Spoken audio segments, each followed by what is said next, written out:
Wanita hari ini di zaman modern masih kekalkan adatnya. Dihormati, disayangi, disanjungi.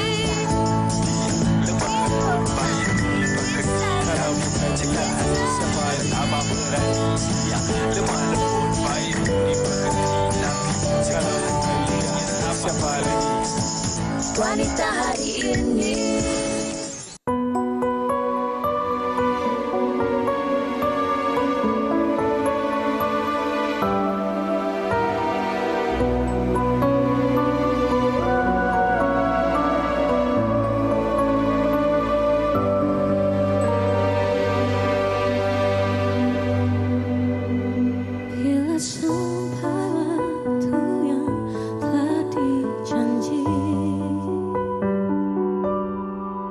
Setiap yang hidup pasti kembali kepadanya, kepadanya. Apakah nanti jawaban yang mampu kita beri? Segala nikmatnya tak mampu dapat kita dustai. Sesungguhnya Dia Maha mencintai setiap hambanya. Namun kitalah yang memilih luka ataupun cintanya. Terbukalah hijab yang menutupi nyata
Cinta, persembahan pembukaan daripada Putri Kariza untuk anda penonton wanita hari ini. Hai, Assalamualaikum. Apa khabar anda di rumah tu? Rasanya minggu ini dah mulalah ibu-ibu sibuk kan? Dah menjalankan rutin seperti biasa, menghantar anak sekolah sambil-sambil masak, sambil siang ikan kat dapur tu kan? Tapi apa-apa pun, pastikan makanan anda yang dekat dapur tu tak hangit tau. Tapi anda boleh terus dengarkan kami di Wanita Hari ini secara langsung di Kaca TV ataupun anda boleh buka di Tonton HD dan juga Facebook WHI TV3. Ya, hari baru, mungkin juga semangat baru untuk kita hari ini. InsyaAllah kalau kita ada positivity yang bagus dan juga emosi yang bagus, lancarlah hari ini insyaAllah. Dan saya kira ramai juga orang yang KIV, dia punya azan bertahun lepas dia bawa kepada tahun ni. Salah seorangnya saya. Awak samalah tu. Saya kira, tapi apa-apa pun, saya banyaklah yang saya lihat dan juga baca di media sosial kan. Ada yang mengatakan untuk tahun 2024 ni nak bangun 2 jam lebih awal daripada hari-hari biasalah. Okey, tapi sebenarnya kalau kita bangun awal ni ada pelbagai aktiviti ataupun perkara yang boleh kita lakukan. Kalau ibu-ibu mungkin boleh lebih mudah untuk menguruskan anak-anak dan sebagainya. Dan sebenarnya kalau kita mulakan hari kita dengan lebih awal, kita akan rasakan hari kita tu akan ada lebih panjang sebenarnya. Betul-betul. Sebab apa, kalau kita dalam kesuntukan, itu yang emosi kita terganggu, tiba-tiba pagi lagi dah huru-hara rumah kan, biasalah kan. Dan ini sebenarnya harus kita uruskan dengan baik masa kita, dan harapnya bukanlah untuk hari-hari kata awal-awal tahun je, kita teruskan sampai bila-bila lah. Momentum ni kalau boleh kita maintain lah sampai ke hujung tahun. Okey, tapi kalau kita nak cakap tentang perkara-perkara dan juga momentum ini kan, ini juga kami nak kongsikan kepada anda bagi yang tinggal di Pantai Timur khususnya dan dah buka sekolah ni sementara kita nak ke cuti yang seterusnya pada bulan 2 nanti. Ini juga perkabaran gembira yang mana banjir di Kelantan telah pun pulih sepenuhnya hari ini. Alhamdulillah. Dan ini sebenarnya menyaksikan 27 mangsa dari Kampung Bedang Peroi dah pun dibenarkan pulang ke rumah masing-masing selepas 19 hari mereka berada di PPS. Bolehlah melakukan kerja-kerja pembersihan dan sebagainya kan. Kita tahu kalau mungkin cuti persekolahan, masa cuti persekolahan sekolah dah bermula, ni satu cabaran juga untuk mereka mangsa banjir ni nak menguruskan anak-anak dan sebagainya.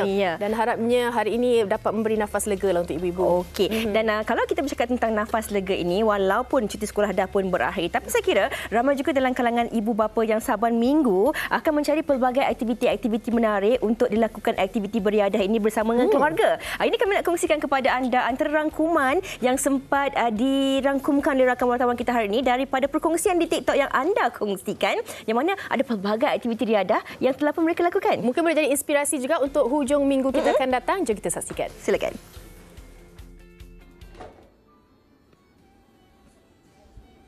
Okey, kita diam. Cái handsome. Okey.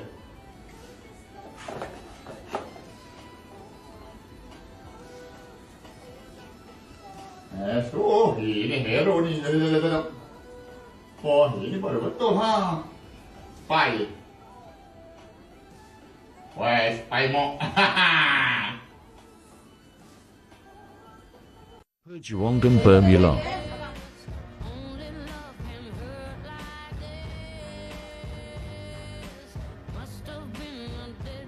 Apa nak bernafas? Kita dah pun nafas. Bernafas. Dah belah.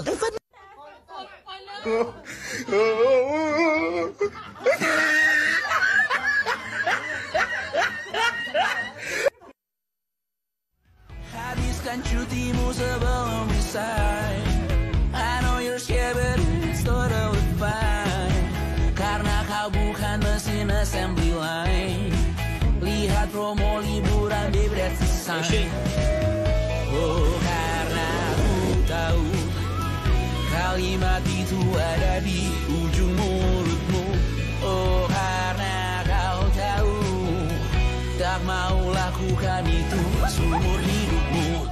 Lakukan apa yang kau mau sekarang saat hatimu bergerak. Jangan kau harap hidup ini seakan Nampak menarik kan? Dia orang kata mencabar. Kadang-kadang cabaran dalam hidup ni perlu juga untuk bagi kita lebih kuat. Itu salah satu daripada apa aktiviti anda boleh lakukan bersama keluarga. Saya love awak punya perkataan kuat tu. Kalau cakap tentang kuat ni, kalau kita nak beriadah ni bukan saja kena kuat mental dan juga fizikal.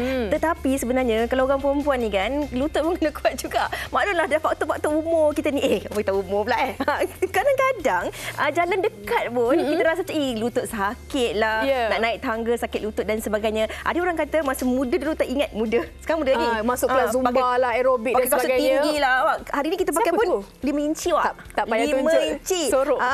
Tapi ini tak ada kena-mengena dengan biskut lutut kan. Dengan ibu-ibu dia kata suka cicah dengan air kopi, dengan air teh. Tak ada. Tapi ini yang kita nak kongsikan kepada anda. Ramai juga dalam kalangan anda yang bukan sahaja dah meningkat usia, tapi masih lagi dalam usia muda ni dah mula rasa sakit lutut, sakit kaki dan sebagainya. Hari ini kami nak kongsikan apa agaknya antara punca-punca yang menyebabkan kepada permasalahan sakit lutut ni. Betul ke sebab kasut tinggi? Ataupun betul ke sebab berat badan? Dan ini mungkin kita akan panjangkan kepada panel kita di studio. Tapi kalau mungkin anda di rumah ada juga masalah ataupun soalan yang dah ada rasa mula kalau pergi shopping mall tu dah tak boleh nak jalan jauh. Kalau dulu boleh kan window shopping tawar 2-3 kali. Dulu sekarang dah tak boleh dah. Sekarang semua dalam talian je kan. Mungkin itu salah satu faktor juga. Kita nak tahu apa antara sebab sakit lutut tu berlaku dan juga bagaimana untuk kita pulihkan lah. Dan ini juga perkongsian untuk ibu-ibu khususnya bagi anda anak-anak yang mungkin nak membantu ibu-ibu kita. Betul ke sesuai ke injection untuk ibu kita dan sebagainya. Ini akan kita tanyakan kepada doktor kita sebentar lagi. Terus kongsikan perkongsian anda jika berkesempatan akan terus kami bacakan di Facebook WHI TV3. Kita rehat dahulu. Bertemu kembali selepas ini di Wanita Hari Ini. Wanita Hari Ini.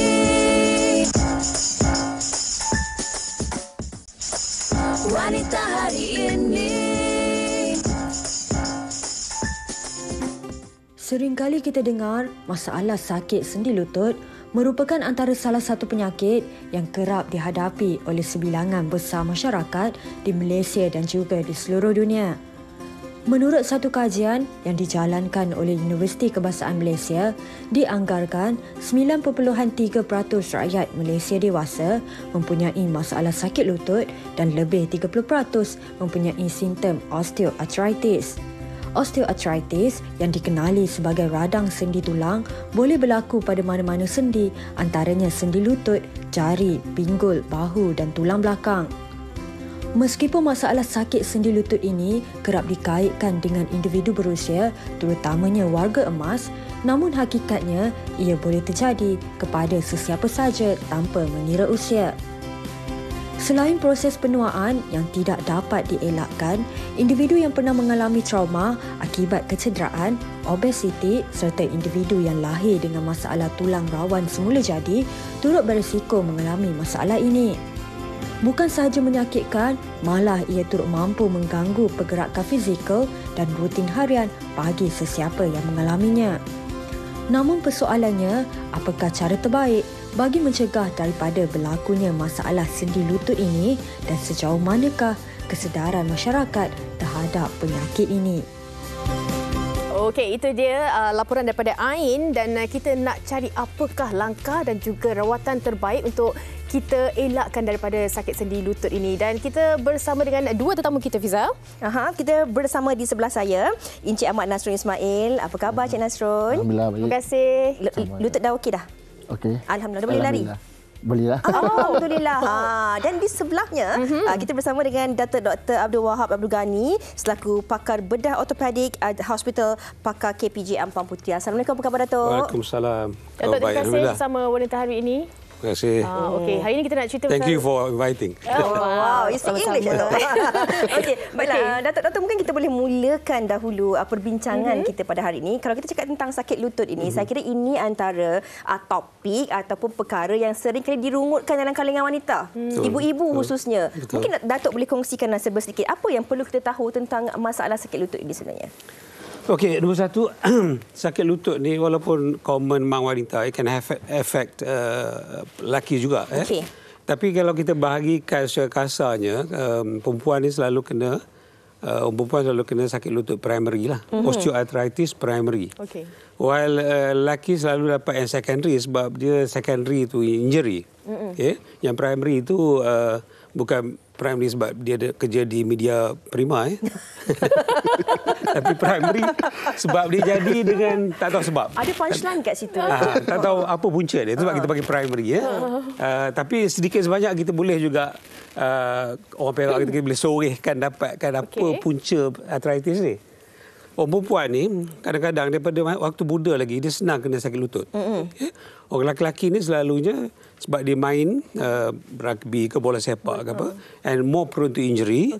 So bila dia kena injury katakan pada ligament atau pada shock absorber, meniscus dia atau menisci kalau plural, then itu akan melarat kalau tak diperbaiki atau dirawat dengan cepat akan melarat jadi osteoarthritis. Tapi perempuan tak. Saya tiba-tiba ada umur setengah tu 20 lebih dah mula kena. And that type of arthritis selalu kita panggil dia kena di bahagian kepala lutut dia. Di patella kita panggil patella. So osteoarthritis tu affecting the patella. Selalunya ini berlaku sebab orang perempuan ni dia punya muscle dia kurang kuat. Muscle that control the kneecap tu is weak. And that muscle we call VMO, atau vastus medialis oblique. Itu sebab orang perempuan kaki dia cantik.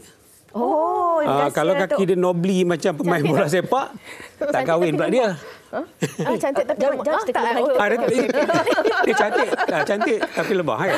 Cantik tapi lemah. Jadi the control of kneecap tu very poor. Bila dia bend the kneecap tends to sway outwards and cause a lot of contact pressure between the kneecap and the femur.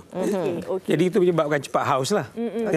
While lelaki itu sebab tak cantik kaki dia, lutut dia sebab bonjol sini kan macam sebab main rugby main bola, dia punya VMO dia very strong, so nampak very obvious. Tapi itu bagus untuk lutut tu sebab dia control dia very good. Walaupun jokingly saya kadang-kadang saya tanya juga kat pesakit saya, kenapa perempuan senang sakit lutut? Kan? Kasut tinggi ke Datuk? Dosa dia lebih. Alamak. Okey Datuk, yang itu topik lain. Okey Datuk, kita akan sambung lagi bersama dengan Itu jok. Jangan rakot. Kita akan bersama dengan Datuk Doktor sebentar lagi. Kita sambung, Fatin. Kita nak tanya Encik Nasrul lah, kalau kita bercakap mengenai sakit sendi lutut ni kan, mungkin boleh kongsikan dengan penonton juga. Sejak bila agaknya mengalami sakit lutut ataupun bagaimana keadaan sekarang ni, Encik Nasrul? Saya sakit lutut dah lebih dari 5 tahun dah. Sebab dulu memang saya aktif lah. Main bola, bersukan dah memang suka rugby apa semua. Selepas tu saya ada injury. Injury lutut tapi saya biarkan. Lama saya biar, lepas tu main balik, sakit balik. Yang masa biar tu dia tak ada macam sakit ke bengkak ke? Dia biasa kalau kita dulu macam sport, kalau kita sakit tu kita akan letak ais, lepas tu dia dah macam okey lah. Tapi sebenarnya dia makan dalam. Dia makin lama, bila saya tak jumpa tu makin lama makin teruk. Sampai dah lama, dah sampai rasa macam nak solat tak boleh. Lepas tu macam diri lama pun dah akan sakit. Baru saya jumpa doktor. Tapi kita nak tahulah lama tu berapa lama. Sebab kadang-kadang ada orang rasa macam sakit hari ni, macam esok okey, lusa sakit balik. Tapi sakit ni sakit yang berpanjangan kan macam mana? Berpanjangan lah. Tapi mungkin dia kurang sakit, tapi saya main balik bola balik. Lepas tu dia kena balik, saya rest sekejap sebulan, saya main balik lagi. Alright. Itu masalah yang dialami oleh Encik Nasrul. Tapi Datuk, sebenarnya ada juga soalan-soalan daripada penonton-penonton kita di luar sana yang ingin ditanyakan kepada Datuk. Jom kita nak dengarkan juga beberapa soalan daripada penonton kita. Soalan yang pertama, antaranya kita dengarkan dulu.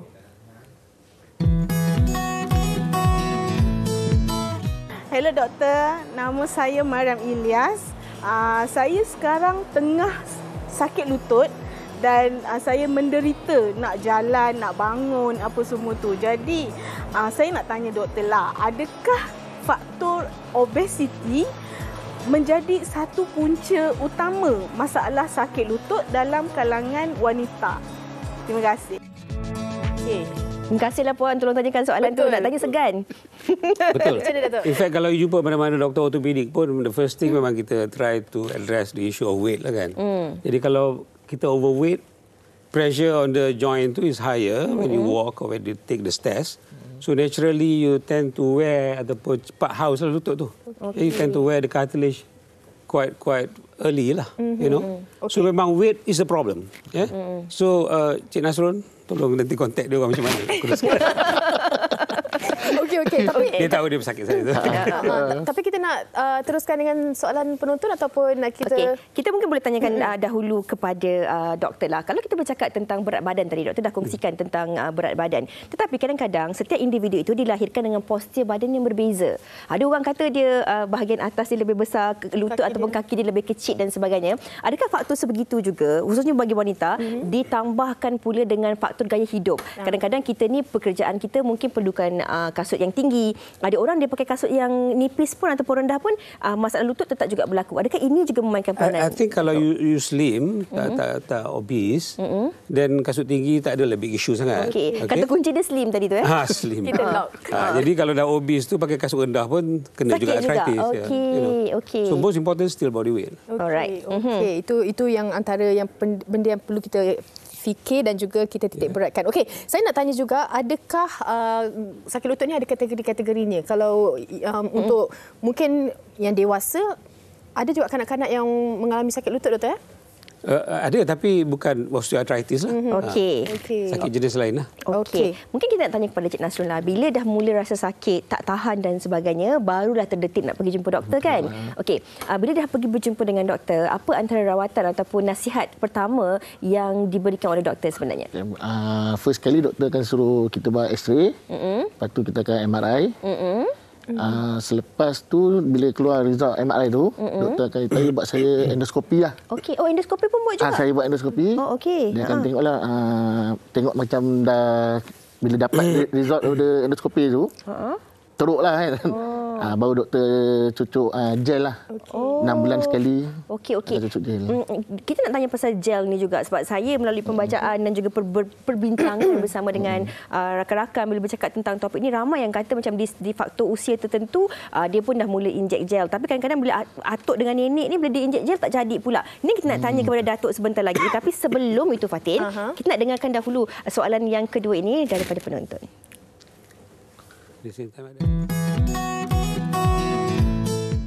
Hai doktor, saya Amran Mekarno.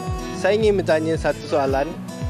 Adakah faktor usia akan menjadi punca sakit lutut ataupun sakit sendi? Sebab saya kadang-kadang tu ada juga rasa sakit sendi ni. Terima kasih. Okey. Dan mungkin kita boleh tambah juga, Datuk. Adakah faktor keturunan ini juga menyebabkan kita mempunyai sakit lutut? Ini daripada Rabiah. Okey. Assalamualaikum, Waalaikumsalam. Saya nak tanya, ini soalan kepada Datuk Doktor. Sakit lutut ini keturunan ke? Arwah mak saya dulu sakit lutut lama. Saya ni Lani, saya pun macam ada nyilu-nyilu dekat lutut. Of course. Keturunan pun ada faktor dia.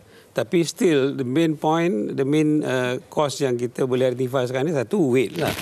Weight is number one. Keturunan tu jauh ke bawah sikit lah. Taklah important sangat. Kita pun tak pernah, kita tanya. Tapi keturunan ni lebih pada penyakit-penyakit lain macam rheumatoid and all that. Osteoarthritis ni kita tak adalah ambil pot sangat lah. Keturunan ni. Dia lebih kepada gaya hidup. Gaya hidup.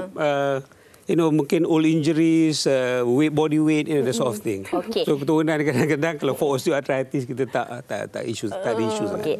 Doktor hari ni ada bawa banyak lutut kat depan kita ni. Mungkin ada nak dikongsikan tentang bagaimana keadaan ataupun situasi yang perlu kita tahu tentang masalah ataupun keadaan lutut seseorang tu, Datuk. Tak ada, ini model ni kita nak tunjuk the stages or the changes that can affect knee bila kita tengok kat dalam. Macam itulah rupa dia yang belah sana tu, yang 4 tu kan.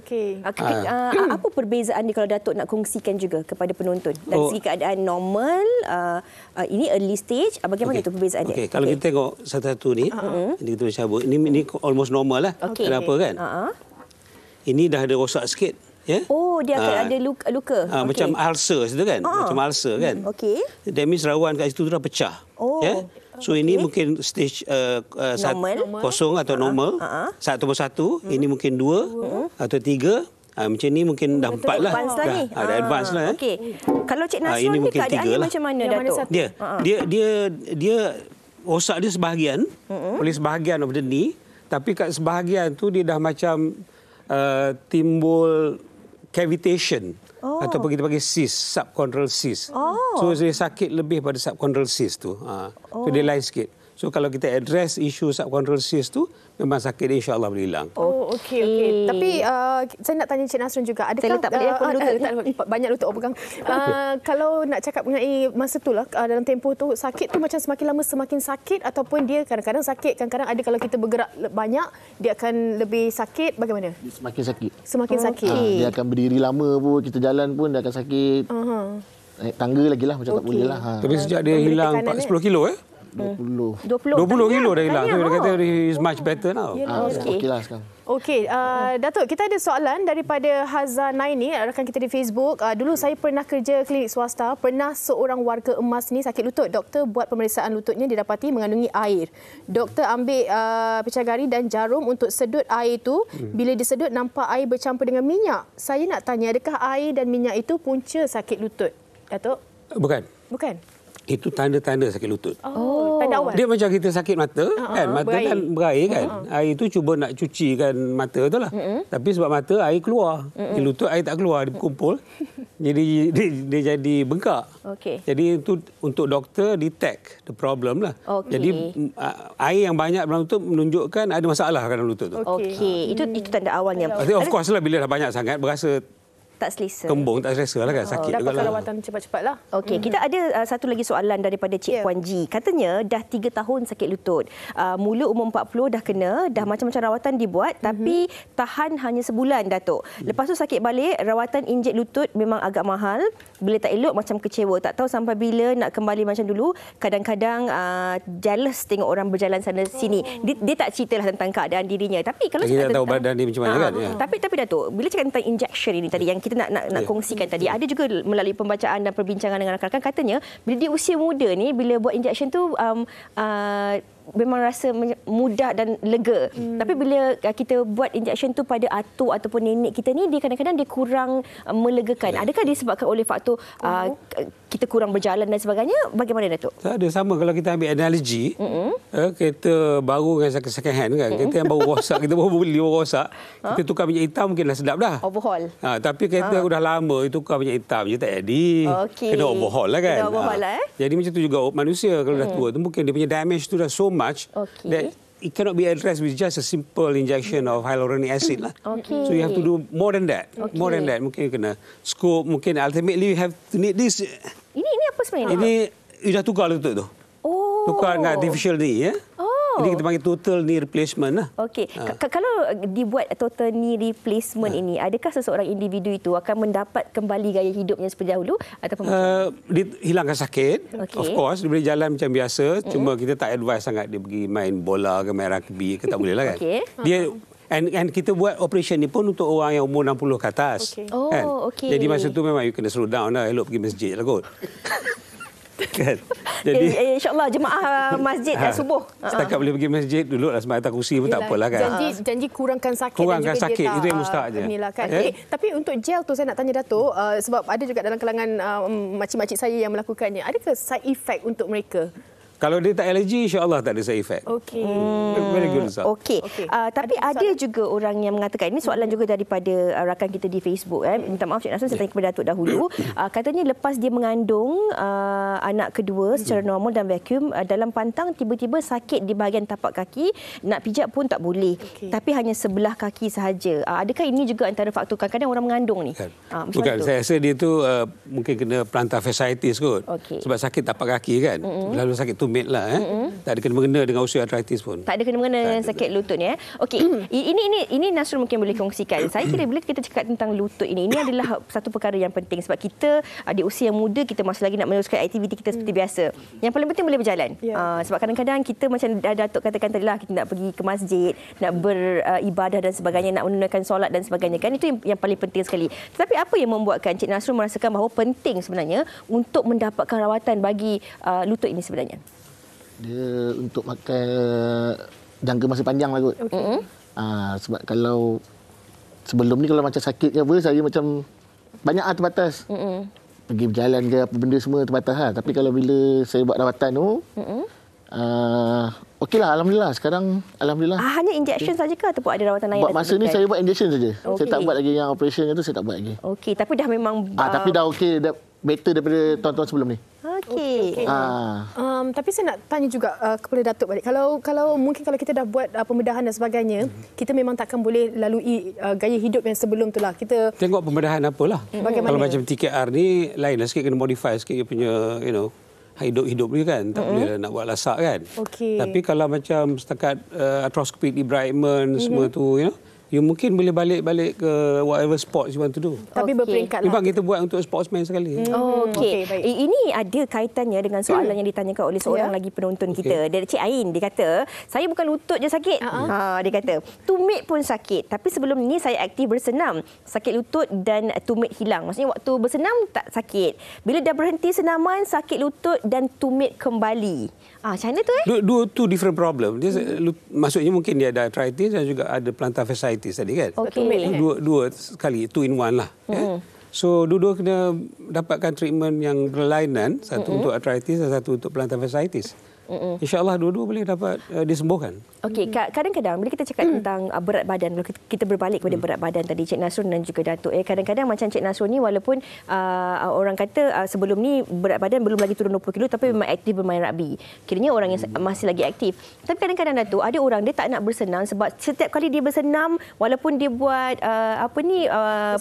panaskan badan sekejap pun lutut dah sakit 2 hari tak boleh masuk kerja. Demam dan sebagainya. Jadi adakah itu juga antara faktor yang menyebabkan seseorang tu takut untuk membuat senaman?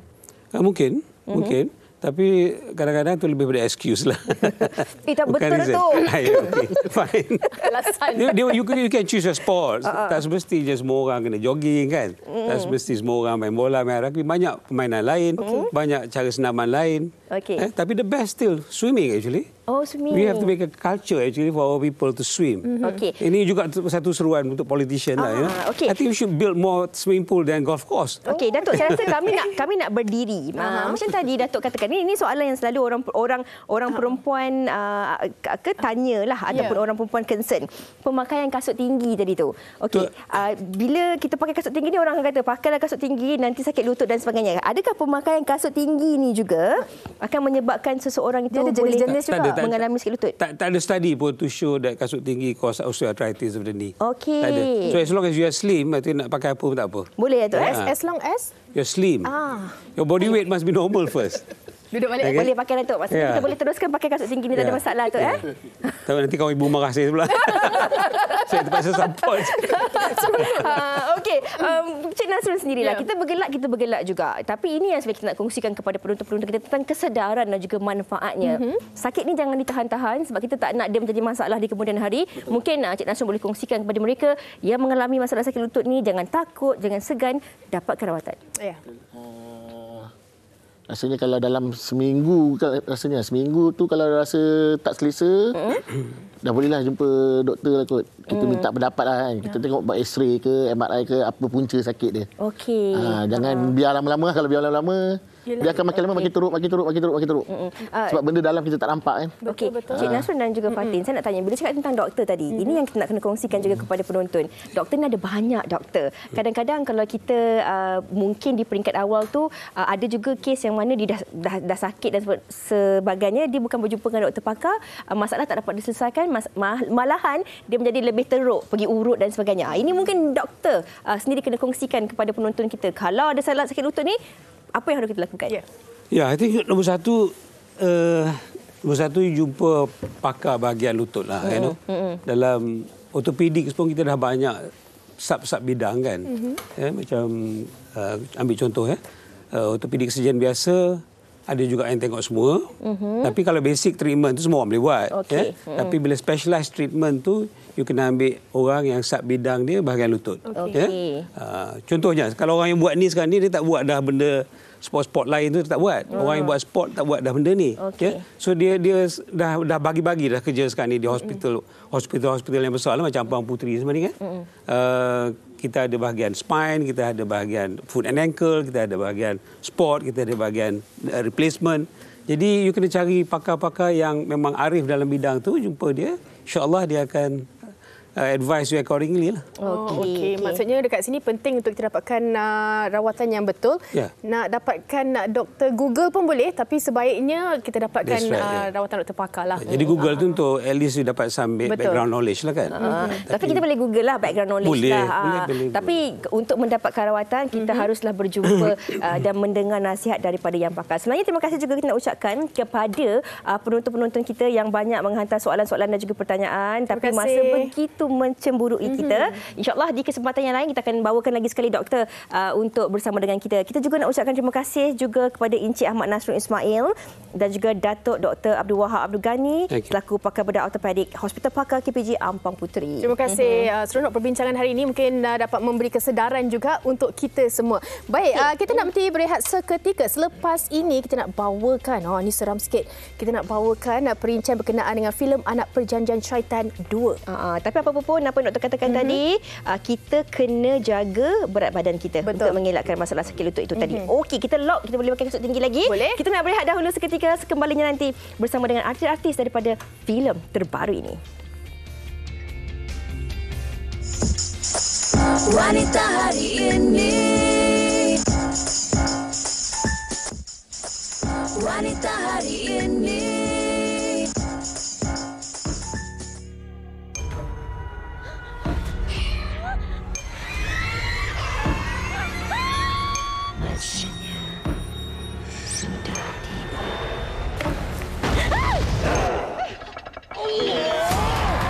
Aslinda, kau milik. Saya nak jumpa Ustaz Azlan. Boleh bagi nombor dia? Kau tak kafar!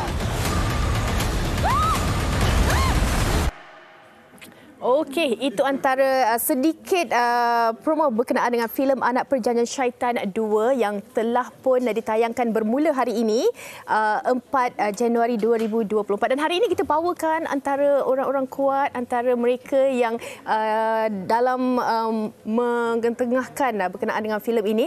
Di sebelah saya pelakon utama filem Anak Perjanjian Syaitan 2, Ika Farhana. Dan juga kita bawakan yang di awal tadi nyanyian yang lunak sekali tu daripada Puteri Khariza, penyanyi OST filem Anak Perjanjian Syaitan 2. Apa khabar kedua-duanya? Memang berjanji memakai putih? Tak berjanji tak berjanji. Okey, kita nak tanya kepada Ika terlebih dahulu berkenaan dengan hari ini. Hari pertama tayangan. Okey, mungkin penonton nak tahu juga, mereka dah tengok dah antara trailer yang dikeluarkan. Apa agaknya yang mungkin pengalaman Ika sendiri dan juga agaknya kenapa penonton perlu tengok kali ini? Okey, untuk Anak Perjanjian Syaitan 2 ni, dia sangat berbeza daripada Anak Perjanjian Syaitan 1. Okey. Walaupun dia sambungan, tapi jalan cerita dia tu sangat-sangat berbeza dan juga watak-watak yang baru juga untuk Anak Perjanjian Syaitan 2 ni. Jadi bagi Ika sebenarnya Anak Perjanjian Syaitan 2 ni yang kita tahu Dr. Ahmad Idham dia dah lama sangat tak buat filem seram rasanya. Betul, dalam 5 tahun? 5 tahun, ya. Setelah 5 tahun baru dia buat filem seram balik. Jadi Ika untuk watak Azlinda ni salah satu yang Ika mengambil watak ni sebab Ika memang teringin nak berlakon dengan Dr. Ahmad Idham. Macam kita tahu kan filem-filem seram doktor dulu memang seperti macam Jangan Pandang Belakang dan sebagainya, memang sangat-sangat seram. Jadi apa yang istimewanya Anak Perjanjian Syaitan 2 ni, dia bukan sahaja bagi kita jump scare je, tapi ada banyak. Ika cakap pun saya dah seram dah tahu. Sebab Ika pun seram juga sebenarnya. Sebenarnya. Dan bagi Ika dia punya bukan saja jump scare tapi banyak pengajaran yang kita boleh ambil sebagai iktibar. Okey, sebab Dr. Ahmad Idham sewaktu kita interview dia kata ini bukan sekadar cerita seram yang menakutkan, tapi dia ada elemen-elemen yang kata dalam keagamaan dan sebagainya. Okey, dan memilih Ika sebagai pelakon utama di Lama, apa mungkin perasaan sewaktu tu? Perasaan sewaktu tu sebenarnya Ika sejujurnya Ika seorang yang penakut. Ika seorang yang penakut, tapi bila diberikan peluang daripada doktor sendiri, Ika cakap why not untuk Ika cabar diri Ika untuk membawa watak Azlinda. Sebab ini adalah filem pertama Ika membawa filem seram. Okey, baik. Kita nak tanya juga kepada Puteri Khariza yang mana nyanyian lagu ini kalau kita mendengar daripada baik-baik liriknya memang sampai dan juga memang bertepatan dengan ceritanya filem ini. Bagaimana agaknya melihat untuk Anak Perjanjian Syaitan 2 ni? Anak Perjanjian Syaitan 2, saya dah tengok dan memang betul ada unsur keagamaan. Sebab tu lagu ni pun memang ada kaitan dengan cerita ni juga. Okey. Dia bukan cinta kepada manusia lah, memang lagu ni memang untuk cinta kepada pencipta kita.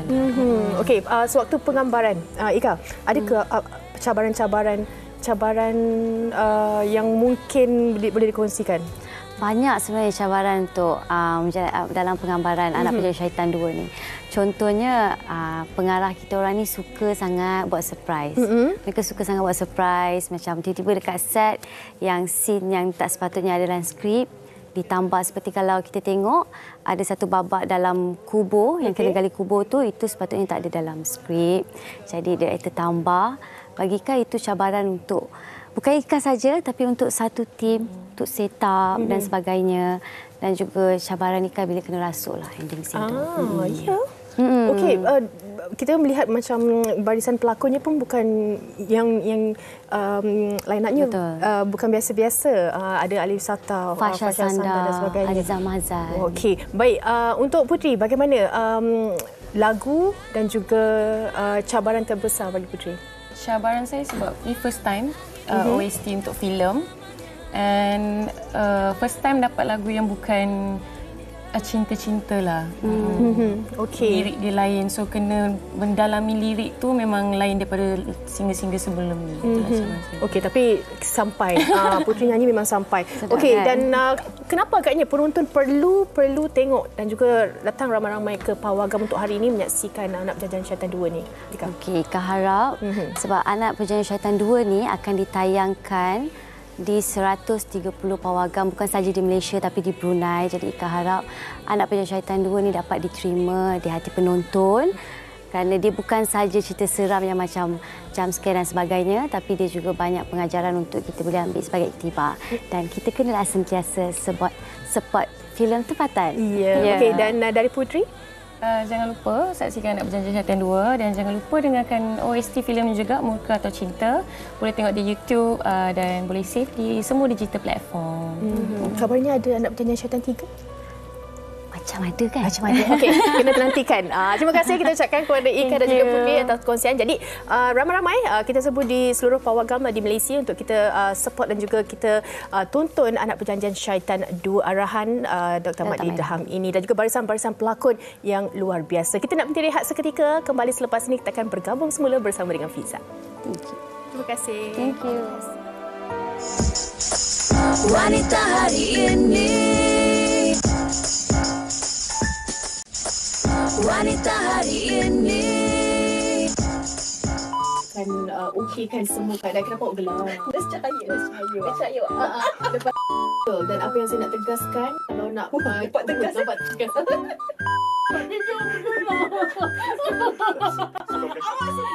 bikin saya. Sorry. Semua boleh. Assalamualaikum dan salam sejahtera para penonton sekalian. Ingat dalam perbincangan kita ni kita ada fire extinguisher lah. Panas. Tak. Okey. Itulah dia sedikit. Mungkin ada yang dah pun mengikuti kita di platform digital. Terima kasih banyak-banyak. Tapi jangan lupa Siti Mimah akan kembali setiap hari Khamis jam 8 malam. Hari inilah. Malam ni. Okey. Daripada WHI yang anda saksikan sekarang ni, kami bawakan anda ke podcast WHI Digital yang bertajuk Siti Mimah lah. Setiap minggu kita ada topik yang berbeza-beza. Dalam waktu yang singkat ni kita bincangkan tentang isu-isu dan topik-topik dan apa sebenarnya suara-suara Kak Jen ataupun netizen yang mana mereka ada call, mereka juga ada kongsikan pelbagai pendapat mereka lah. Dia nak tahu apa yang kita nak kongsikan malam ni? Ini isu yang memang banyak sangat orang bincangkan tentang tentang apa tu? Nafkah, Dik. Mungkin awal-awal tahun ni bertepatan lah dengan keadaan kita kan dan juga masyarakat kita. InsyaAllah kita tak pakar tapi kita nak kongsi dan juga kita nak bersama-sama dengan anda untuk kita kupas antara isu-isu yang hangat diperkatakan. Okey, jadi sambil anda tengok podcast tu, anda boleh share lah kepada kawan-kawan anda kan tayang di semua platform digital TV3 dan juga di Audio Plus. Jadi anda boleh tengoklah, boleh dengar ataupun anda boleh tengok juga di YouTube dan sebagainya. Okey, semoga ada dapat pelbagai manfaat yang dapat kita kongsikan dalam kita gelak-gelak, kita gurau-gurau, dan sebenarnya kita juga nak kongsikan kepada anda. Terima kasih banyak-banyak di atas segala komen-komen yang anda hantarkan di podcast Siti Mimah dan juga di platform WHI ni. Sebenarnya topik-topik yang kita bawakan untuk anda sepanjang tahun lepas dan juga tahun ini adalah topik-topik yang mana kebanyakan dalam kalangan anda penonton ingin kami bawakan sebenarnya. Betul. Kita nak lebih dekat dengan anda dan juga kalau boleh kita nak bersama dengan anda penonton untuk kita sama-sama dalam apa sahaja yang mungkin isu ataupun yang hangat diperkatakanlah. Dan kita nak bagi tahu juga antara komen-komen yang anda berikan tu sebenarnya kadang-kadang memberi impak juga, boleh membina dan juga kita ambil itu sebagai idea-idea untuk akan datanglah. Kita nak cakap kat sini lah, kalau macam kami ni kita bukan pakar tapi kita nak kongsi. Tapi semoga ada manfaat yang dapat kita guna pakai dalam kehidupan seharian. Contohnya macam topik hari ini Fatin, mungkin ramai juga dalam kalangan penonton yang memang mengalami masalah sakit lutut, khususnya anak-anak yang risau tentang ibu ataupun ayah mereka yang kadang-kadang tak boleh jalan jauh, kena tolak di atas kerusi roda dan sebagainya. Tapi kalau kita berkemampuan dan juga kita tahu ke mana ataupun di mana untuk kita mendapatkan rawatan, insya-Allah kita boleh hantar ibu ataupun ayah kita untuk mendapatkan rawatan yang sewajarnya. Tapi kalau cakap tentang kesihatan ni, janganlah kita tunggu di usia yang lewat baru kita nak jaga kesihatan kita. Betul. Kita tanamkan azam yang baru untuk tahun 2024 ini. Kita letakkan kesihatan kita ini untuk menjadi keutamaan kita. Ya, kesihatan nombor 1. Okey, dan juga untuk esok, ini mungkin juga antara yang tak sabar ditunggu oleh penonton, iaitu kita punya hikayat perkahwinan yang mana kita akan bawakan topiknya jangan bandingkan pasangan. Ini bahaya sebenarnya. Sebab kan kadang-kadang kita cakap tentang bandingkan pasangan ni nampak macam benda dia mudah, tapi bila kita suka membandingkan pasangan kita, itu yang mula kita rasa pasangan kita ni tak sempurna. Kita akan rasa macam pasangan yang kat Instagram tu lebih sempurna. Walaupun yang dekat Instagram tu sebenarnya itu AI. Filter pun ada, Wak. Filter pun 13 lapis dia letak filter. Okey. Kita nak kongsikan kepada anda esok topiknya. Dan kalau anda mungkin ada sebarang komen, pendapat ataupun topik-topik yang ingin kami bawakan, boleh terus kongsikan bersama dengan kami di Instagram WHI TV3 ataupun di Facebook WHI TV3. Ya, insya-Allah kita akan jumpa lagi esok. Kalau nak banding-banding pasangan tu boleh, tapi untuk benda-benda yang baik-baik kan, untuk kita sama-sama elokkan dalam hubungan tu, itu okey. Tapi sebenarnya tak setuju. Esok. Tapi bukan esok. Esok anda akan bersama dengan Oyana dan juga Fahrin untuk kita bincangkan tentang topik jangan bandingkan pasangan. Saya rasa terimalah pasangan seadanya. Kita saling lengkap melengkapi kan. Siti Mimah. Okey. Kita jumpa lagi. Terima kasih. Bye. Saya nak berehat pula. Bye. Assalamualaikum. Masa kini dia penyambung warisan Sri Kandi dia, lemah lembut baik budi pekerti, tapi cekal hati dia tabah berani pendidik. Puteri dalam hal jati diri dia, permaisuri kepada si suami, kepada anaknya dia ratu di hati. Tunggak keluarga, kalau bukan dia siapa lagi? Wanita hari ini bijak mengatur, mengurus mata wataknya. Usahawati, ibu istri permaisuri. Wanita hari ini di zaman modern masih kekalkan adatnya. Dihormati, disayangi, disanjungi. Dia usahawati aliran masa kini dia, penyambung warisan Sri Kandi dia, lemah lembut baik budi pekerti, tapi cekal hati dia tambah berani pendidik. Puteri dalam hal jati diri dia, permaisuri kepada si suami, kepada anaknya dia ratu di hati. Tunggak keluarga, kalau bukan dia siapa lagi? Wanita hari ini bijak mengatur, mengurus mata wataknya. Usahawati, ibu istri permaisuri. Wanita hari ini di zaman modern masih kekalkan adatnya.